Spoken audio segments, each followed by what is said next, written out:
Jangan lupa subscribe, like, komen, dan bagikan. Jangan sampai kamu ketinggalan info-info penting dari channel Pak D. Terima kasih telah mampir di channel Pak D. Belajar pandai bersama Pak D. Subtema 3, peristiwa mengisi kemerdekaan. Ya. Perhatikan gambar-gambar berikut. Ini ada kegiatan belajar mengajar ya. Kemudian ada kegiatan pembangunan, ada kegiatan olahraga, ada kegiatan kesenian. Gambar-gambar tersebut merupakan peristiwa atau kegiatan positif dalam rangka mengisi kemerdekaan. Ceritakan kegiatan apa sajakah itu? Jadi sudah disebutkan, ya. Lanjut.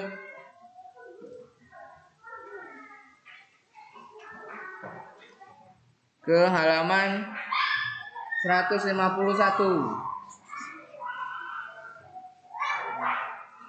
Banyak peristiwa yang terjadi di dalam kehidupan kita. Ada peristiwa-peristiwa yang dianggap penting dan patut dirayakan bersama orang lain. Untuk itu diperlukan sebuah surat undangan untuk merayakannya bersama teman-teman, bersama orang lain. Hari menjelang sore, ayah Beni mengajak Beni pulang dari kebun cengkeh Pak Rudi. Ayah Beni akan menghadiri undangan pertemuan warga. Pertemuan warga tersebut sangat penting karena akan membahas pembangunan jalan dusun. Ayah Beni, Beni, ayo kita pamit pulang ke Pak Rudi. Beni, kenapa kita harus buru-buru pulang ya? Beni masih betah di sini. Ayah ada undangan ke pertemuan warga. Ini surat undangannya. Baik ya, nanti ayah harus jelaskan tentang surat undangan ya.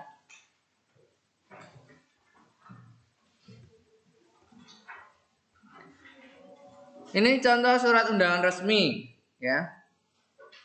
Contohnya surat undangan resmi bagaimana ciri-cirinya? Yang pertama di atas ada keterangan namanya kop surat, ada pemerintah daerah Dusun Mentari, Kelurahan Senja, Kecamatan Lembayun, alamat Jalan Merdeka, itu namanya kepala surat atau kop. Dalam surat resmi harus ada kopnya. Terus apa bedanya surat resmi dan surat tidak resmi? Surat resmi itu surat dari instansi. Instansi itu lembaga atau organisasi, itu surat resmi. Ada kopnya. Ada lagi surat undangan tidak resmi.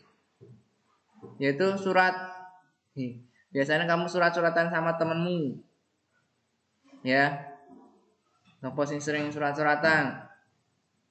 Misalnya siapa? Dedi surat-suratan Mbak Lali.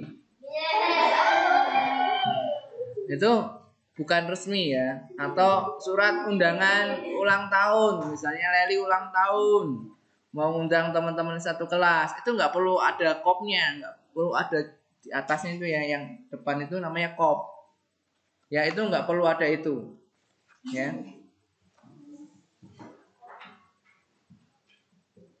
Keterangannya di bawah ya. Surat undangan. Undangan resmi, undangan yang mengatasnamakan sebuah instansi atau organisasi kedinasan. Biasanya dipergunakan untuk kepentingan kedinasan. Ya. Undangan resmi, undangan yang mengatasnamakan sebuah instansi atau organisasi dan kedinasan. Biasanya dipergunakan untuk kepentingan kedinasan. Undangan setengah resmi, undangan yang mengatasnamakan perorangan yang ditujukan ke perorangan maupun instansi atau organisasi. Yang ketiga, undangan tidak resmi, undangan yang mengatasnamakan perorangan yang ditujukan kepada perorangan untuk kepentingan perorangan seperti undangan ulang tahun dan undangan perayaan kelahiran. surat cinta, ya, masuk sini. Tidak resmi. Ya, nantilah, jangan sekarang ya.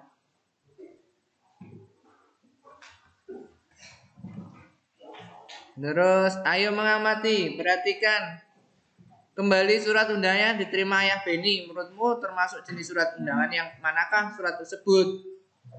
Termasuk surat undangan resmi. Apa ciri-cirinya? Ada ini keterangannya. Ada yang namanya kepala surat. Terus ada nama dan alamat tujuan. Kemudian pembuka surat. Ada isi surat, penutup surat, tempat dan tanggal surat, dan pembuat surat. Itu surat undangan resmi. Surat undangan resmi harus ada itu semua. Kepala surat, nama. Nah, sekarang kamu perhatikan bagian-bagiannya.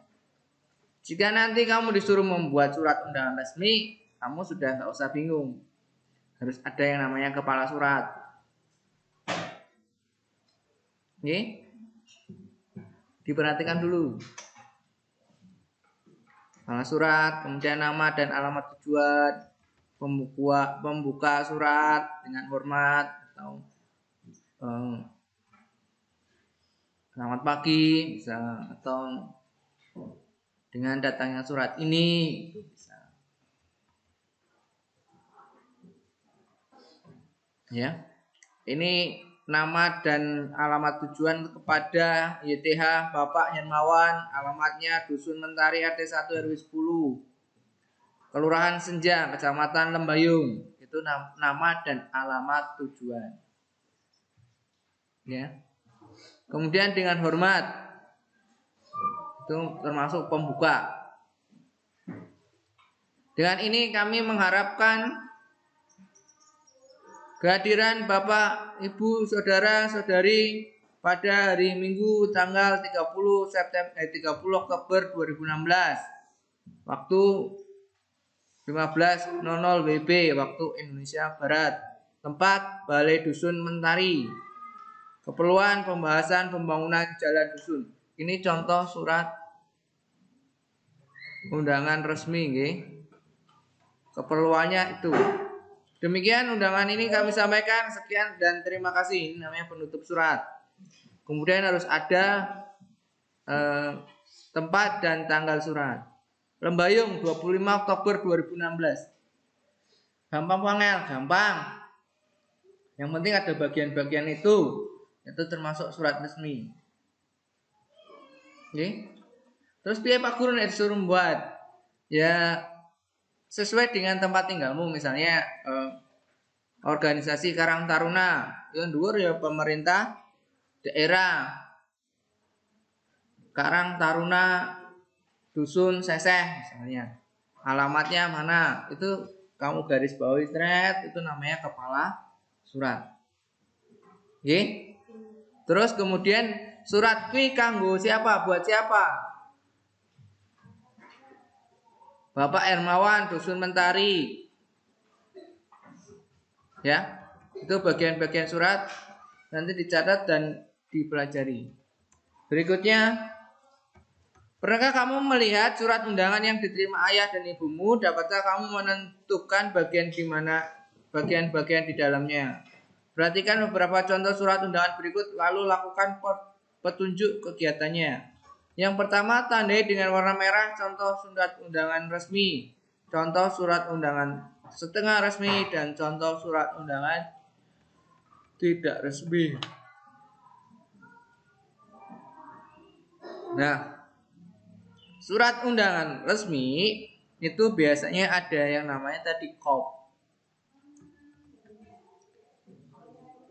Kalau surat undangan setengah resmi nggak ada kopnya.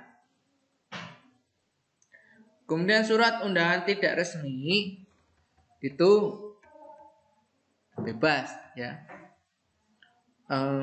Dan kata-katanya yo terserah kamu, kata-kata bahasa gaul boleh, bahasa bahasa keseharian sehari-hari. Oke men, engko sesuk teko ning nggonku ya, bisa boleh. Itu kalau tidak resmi. Sesuk aku meh ulang tahun, teko boleh. Oke.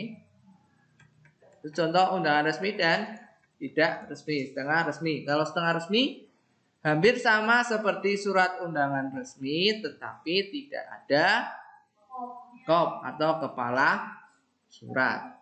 Mudeng mboten? Sampai sini paham mboten? Jelas ya? Oke. Ayo berdiskusi bersama temanmu, diskusikan persamaan perbedaan antara undangan resmi, setengah resmi, dan tidak resmi dengan menggunakan tabel di bawah ini. Tadi kalau jenis undangan resmi, setengah resmi, dan tidak resmi, persamaannya adalah sama-sama mengundang. Kalau perbedaannya di mana? Di kop. Resmi dan tidak resmi di kop. Kemudian kalau surat undangan tidak resmi, bahasanya bahasa bebas sehari-hari. Tuh. Bisa menjawab ini? Bisa nggih? Ulangi, persamaannya pada sama-sama mengundang. Kemudian perbedaannya surat undangan resmi ada. Kemudian surat undangan setengah resmi tidak ada kok. Kemudian surat undangan tidak resmi menggunakan bahasa sehari-hari, itu aja. Ya? Ayo mencoba. Undangan diterima Ayah Beni terbuat dari kertas. Kertas merupakan benda yang mudah terbakar. Tahukah kamu bahwa pada peristiwa pembakaran terjadi perubahan bentuk benda karena kalor. Kalor itu apa? Nama lainnya panas. Tetapi tidak mengubah wujud benda. Kertas merupakan benda padat dibakar dengan api panas dan berubah menjadi abu. Yang juga masih benda padat, hanya berubah bentuknya. Perubahan wujud terjadi di sekitar kita. Salah satu perubahan wujud yang mungkin tidak kamu sadari adalah menyublim. Nah, baru nih ya. Pada pertemuan sebelumnya, Pak Diri suruh kamu menghafalkan tabel bentuk perubahan wujud. Masih ingat? Menyublim itu dari perubahan bentuk dari apa ke apa? Padat, tegas. Bagus, masih ingat ya? Pernahkah kamu mengamati kapur barus yang diletakkan ibu di dalam lemari untuk melindungi pakaian dari ngengat? Kapur barus di lemari pakaianmu dalam beberapa hari akan mengecil dan menghilang dari lemari pakaianmu. Apakah yang sebenarnya terjadi? Menyublim. Tuh. Kemudian kapur barus mengalami penyubliman. Menyublim adalah peristiwa berubahnya wujud benda dari padat ke gas. Dikasih keterangan ya, peristiwa merubahnya wujud benda dari apa ke apa. Oke. Walaupun jawab sederhana, perubahan dari apa ke apa udah betul. Ya, menyublim dari padat ke gas. Kalau mencair,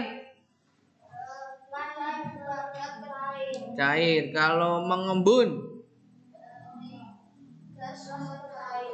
gas ke cair. Kalau menguap,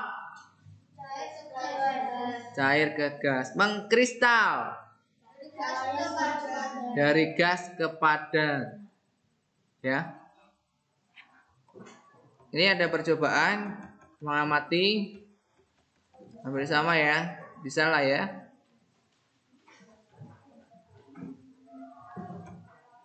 Ayo membaca halaman 157. Kegiatan mengisi kemerdekaan sesuai judul subtema 3 ya, mengisi kemerdekaan. Jadi setelah merdeka kemarin subtema 1 kita membahas sebelum merdeka. Subtema 2 membahas tentang kemerdekaan. Subtema 3 adalah membahas tentang mengisi kemerdekaan. Oke. Kegiatan mengisi kemerdekaan negara Indonesia. Kemerdekaan Negara Kesatuan Republik Indonesia didapatkan dengan cara yang tidak mudah dan tidak murah. Bertahun-tahun para pemimpin bangsa ini berupaya dengan berbagai macam cara untuk melepaskan diri dari penjajahan bangsa lain. Ribuan nyawa manusia juga telah melayang dalam upaya ini. Kini Indonesia telah merdeka dan berdaulat, namun banyak hal yang harus dilakukan untuk mengisinya. Dalam rangka pembangunan bangsa Indonesia yang seutuhnya seperti yang dicita-citakan para pendiri bangsa, generasi penerus bangsa harus mengupayakan agar pembangunan manusia seutuhnya dapat dilakukan terus-menerus dengan berbagai cara.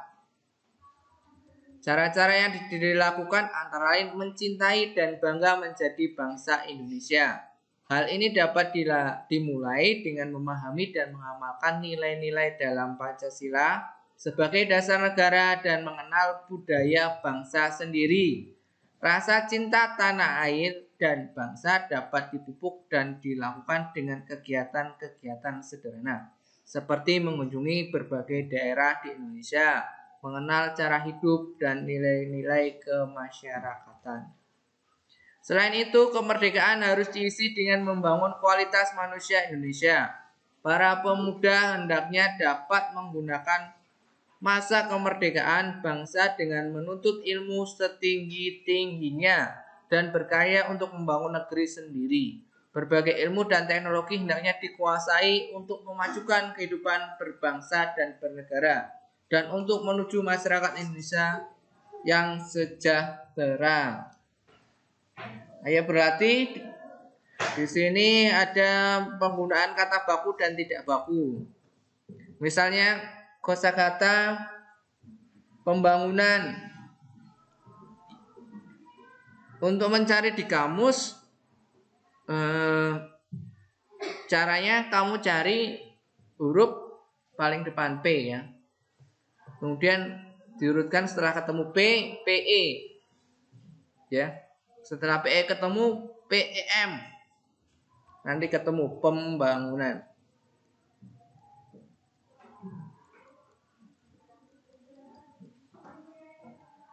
Kosakata pada bacaan, arti tadi ya. Kalau mencari di buku Kamus Besar Bahasa Indonesia. Jadi tidak hanya bahasa Inggris saja yang punya kamus, bahasa Indonesia juga ada. Kalau untuk mengetahui di perpustakaan ada. Oke.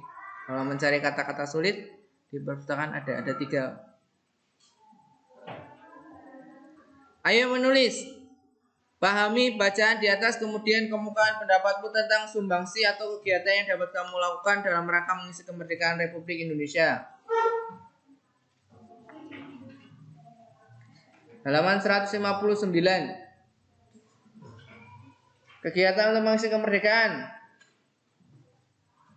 Apa kira-kira?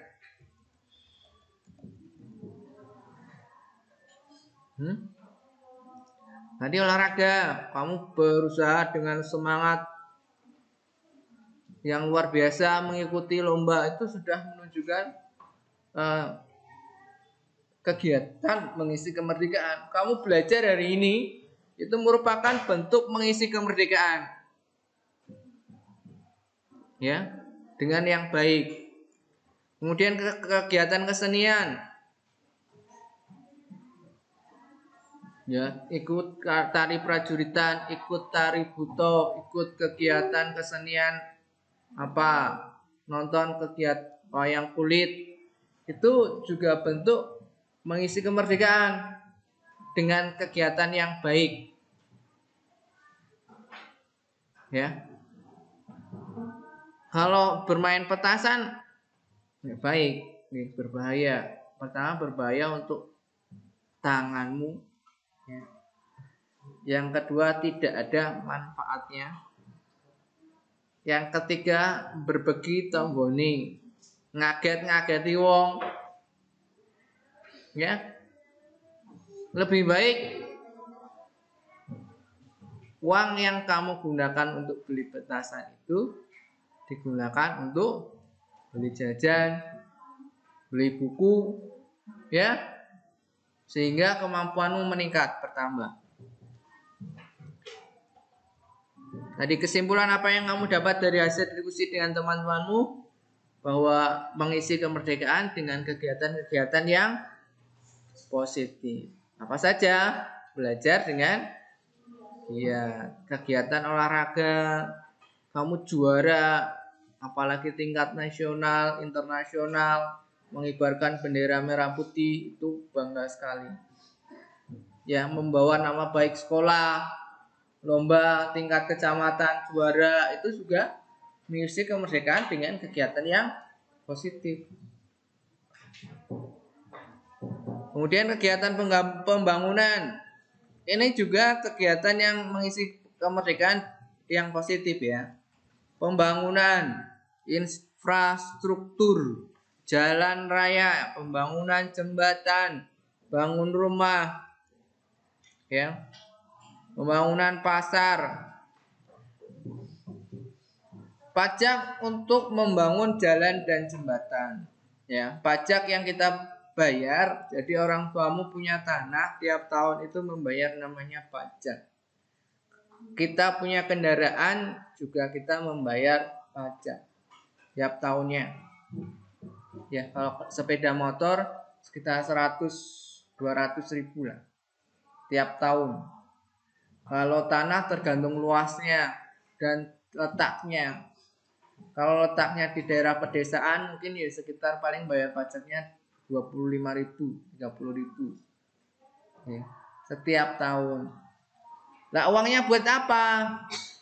Buat pembangunan. Tadi jalan, termasuk dari kamu sekolah nggak bayar, itu dari pajak yang dikumpulkan. Oke, sekolah nggak bayar, bayar enggak? Ya, kalau tasmu sendiri ya kamu beli sendiri, kalau bajumu sendiri ya kamu beli sendiri. Tapi kalau zamannya orang tuamu dulu namanya SPP, itu bayar sekolah, buat beli kapur, buat beli spidol, ya, buat bayar pak guru-guru dulu, ya. Kalau sekarang enggak bayar. Itu dapat dari mana? Dari bos. Bos dapat dari mana? Dari pajak yang kita bayarkan. Jelas nggih? Ayo berlatih. Pernahkah kamu melihat kegiatan pembangunan yang ada di lingkungan sekolah dan tempat tinggalmu? Apakah yang kamu rasakan? Bagaimana masyarakat sekitarmu menanggapi pembangunan tersebut? Di masyarakat terdapat kegiatan yang mendukung pembangunan nasional dan juga kegiatan yang mendukung kegiatan pembangunan nasional. Baik pembangunan fisik maupun non fisik. Pembangunan fisik itu yang bangun-bangun jelas. Yang non fisik ya tadi kita belajar itu non fisik, nggak kelihatan, tapi berjalan. Kalau kamu pintar bisa sekolah dengan ikut beasiswa. Kartu Indonesia Pintar itu bisa sampai kuliah. Yang punya kartu Indonesia Pintar silakan sekolah sampai perguruan tinggi. Ya. Kalau yang tidak memilikinya bagaimana? Ya bisa sambil bekerja sambil kuliah. Ada. Dewi, Buria, itu Bu Vita itu bekerja sambil kuliah. Sekarang masih kuliah, sekolah lagi. Setelah SMP kuliah, setelah SMA kuliah. Ya. Bisa? Oke. Jadi tetap sekolah terus. Isi pembangunan dengan kegiatan yang positif. Dan orang sekolah mengopo nikah, ya mesake. Ya, kamu belum siap. Ya, usianya minimal menikah kalau perempuan tuh 23, 25 lah. Ya. 16 tahun lulus SMP, SMA, nikah, ya mesake. Kenapa kok mesake gini, Cak? Ceritanya ya. Karena ketika kamu sudah menikah, kamu akan kehilangan masa kecilmu, masa remajamu.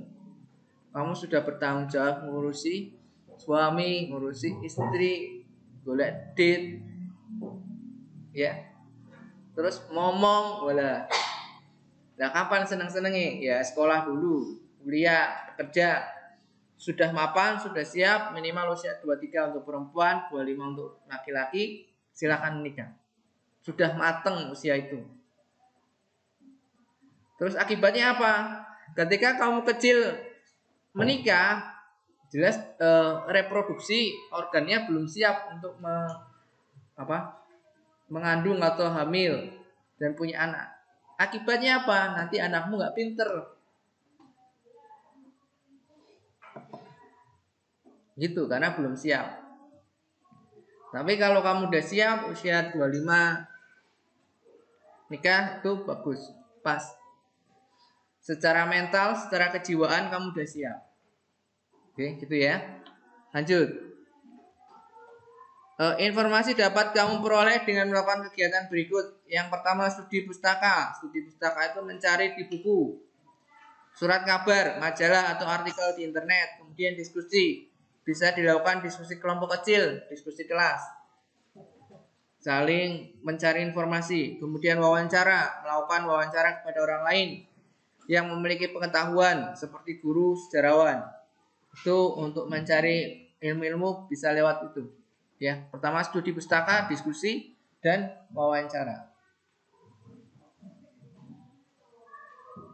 Kemudian presentasikan hasil pencarianmu bersama teman-teman kelompokmu di depan kelas dengan percaya diri. Tuliskanlah kesimpulan dari kegiatan tersebut di tempat yang disediakan di bawah ini.